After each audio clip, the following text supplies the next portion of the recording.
Sa wakas mga par, nagkaroon na rin tayo ng customer. May tumawag na. 8 galon ang kailangan kargahan mga par. Kaya lang may butas tong 1 galon na to eh. Kaya hindi muna natin pupunuin yan. Itatabi muna natin. Ayusin lang natin mga par. Yung iba kasing galon dito may mga butas na mga par. Sa sobrang tagal na rin. Sumasabog pagka medyo na isasaldak. Sasalin lang natin to mga par para malagyan ng stick glue. Yung malit lang naman na butas, kumakatas kasi eh.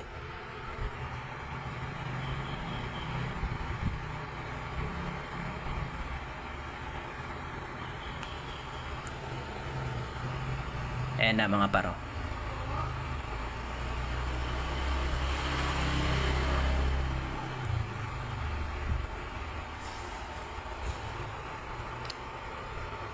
Maganda yung panahon ngayon mga par, medyo umaaraw eh.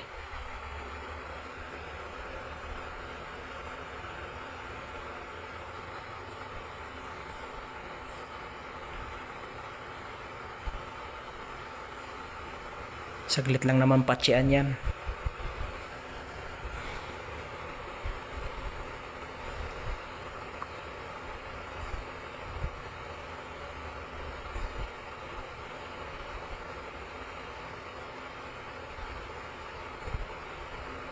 Mga nakatambak yung mga galon mga par. Sobrang dami. Medyo nagsunod-sunod kasi yung ulan kaya tumumal eh. Pero ngayon mga par, ayan, maganda na yung panahon. Sunod-sunod din sana yung customer para hindi nakakahiya sa bossing. Medyo natatambay tayo pagka walang customer eh.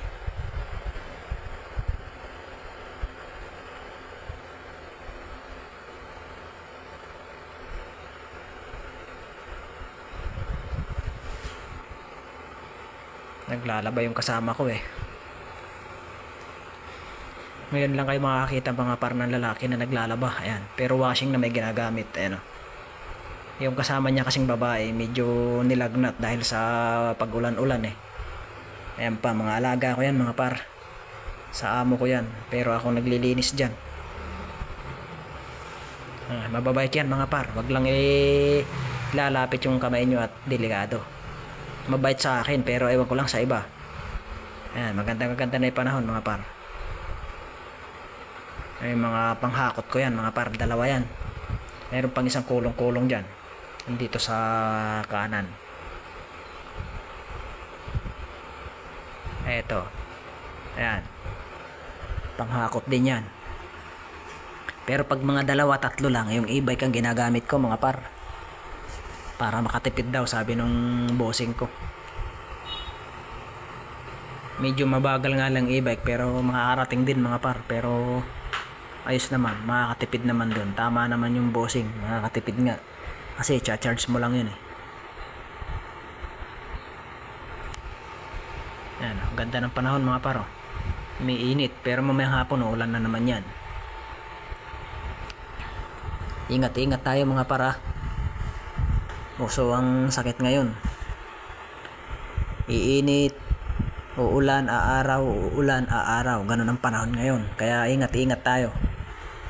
Lahat, ingat mga par. Ayan.